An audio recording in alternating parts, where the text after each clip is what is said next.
Now, the diplomatic cables from WikiLeaks continue to cause headaches for one man in particular, our very own Foreign Minister, Kevin Rudd. Now, let's cross to him now. And, Mr Rudd, let's get to it. Apparently, your pals in the States think that you're an abrasive, impulsive control freak. That's got to be embarrassing. Well, it's all water off a duck's back, mate. Diplomats write stuff about everybody around the world. Hang on, Mr Rudd. You know I love you. It's Dave Hughes here, but we want to feel special. Hello, Hughesy. Mate, Hughesy, how are you? I've been following you through the day, and water off a duck's back. I think I might have heard that already today. Just watch this, Kevin.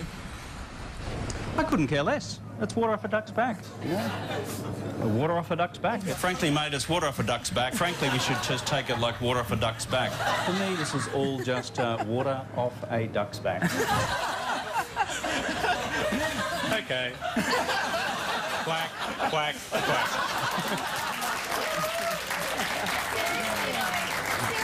Mr Rudd, so when you were PM, the Americans thought you were incompetent and that you made a lot of blunders. Now that you are Foreign Minister, how are you meant to work with them? How does that work out, knowing that that's how they feel about you? Well, you obviously haven't yet read the still highly classified cable which describes me as the best-dressed foreign minister in the world. That's so classified, it's only for Hillary's eyes only.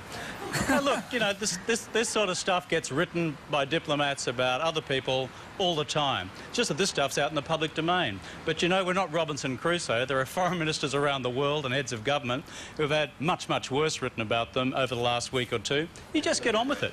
And that's what I intend to do.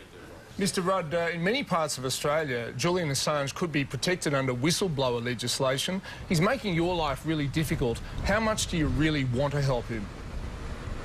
Look, my job as Foreign Minister is to make sure that any Australian who gets into legal trouble overseas gets complete support from the Australian government.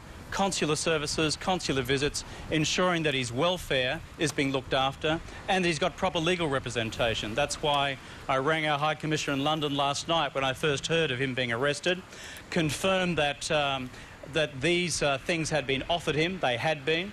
We had our consular officials attend his appearance in court yesterday, and we're providing him with a letter to underpin that we'll be providing regular consular visits if that's what he wants, because there must be a presumption of innocence as far as Mr Assange is concerned, and that is what we'd do with any other Australian overseas in legal trouble. Well, you're a better man than me, because if he was leaking that stuff about me, I'd let him sweat for a while, to be honest.